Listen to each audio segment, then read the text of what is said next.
Morning, how are you today? Last night I was reading a book written by Anthony Storr, Solitude, A Return to the Self, and I thought that some of the things he was saying were quite relevant in this time of lockdown, and two concepts got my attention. Solitude can be as therapeutic as emotional support, and the capacity to be alone is a form of emotional maturity as much as the capacity to form close attachments. Obviously, I realize that lots of people aren't enjoying the way in which the lockdown is minimizing their social contact. And I agree with Socrates that human beings are social animals and we need to be with other people for our personal and emotional growth. The question is, how can we grow in our emotional maturity through solitude when being with ourselves can be so difficult? Perhaps you are experiencing strong emotions you would like to escape from, and you don't have your usual support system to get you out of your head, so to speak. So, what can we do when it feels that there is nothing that actually we can do to help ourselves? How can we escape, or how can we deal with these emotions? I think the first step is to acknowledge them and to be willing to be present. Yes, you heard me correctly. I didn't say distract yourself with nicer thoughts or find a new project.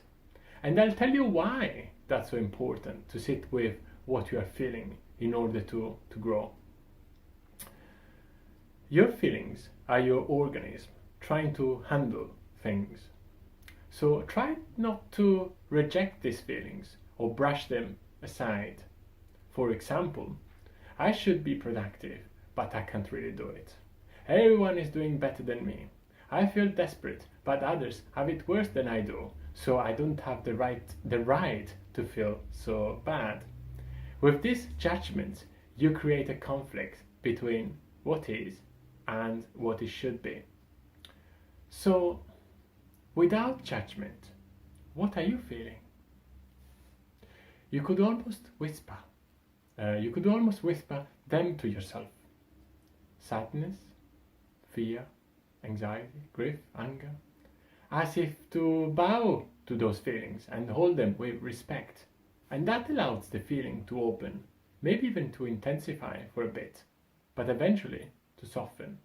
And the next step is to bring in a sense of compassion for all the fear and confusion and helplessness. And these feelings are all part of the fight, flight, or freeze instinct in the body and in the mind. And if I make space for the feelings and they have time to be felt, it is as if my awareness gets bigger and I can hold all this with compassion, presence, and steadiness. Next, what we teach our children when it's all getting too much. So take a pause, or in that moment when you're about to snap, take a breath, turn away, bring that quality of loving awareness and name the feeling gently. Upset, worried, frightened, or whatever it might be. Feel it, acknowledge it. Reset your consciousness. Almost as if you could put your hand on your heart and say to yourself, thank you for trying to protect me. I'm okay. Lots of people have reported that this lockdown experience is bringing more mood swings and oscillating between different states, which can be hard to handle when we crave something steady to anchor us in these shifting times. So think about watching little children play together and how they might go from worse enemies to best friends many times in one afternoon. They might be utterly inconsolable 1 minute and shouting for joy the next. They are feeling the whole gambit of human emotion in quick succession. And as the caregivers, we try to celebrate and help them to hold each one. We grown-ups know it's normal to be angry. Someone took your toy, to feel jealous, miserable, bored, fed up. We also know it will pass. So we sit with them through that intense feeling and tell them it's going to be okay. So be your own caregiver.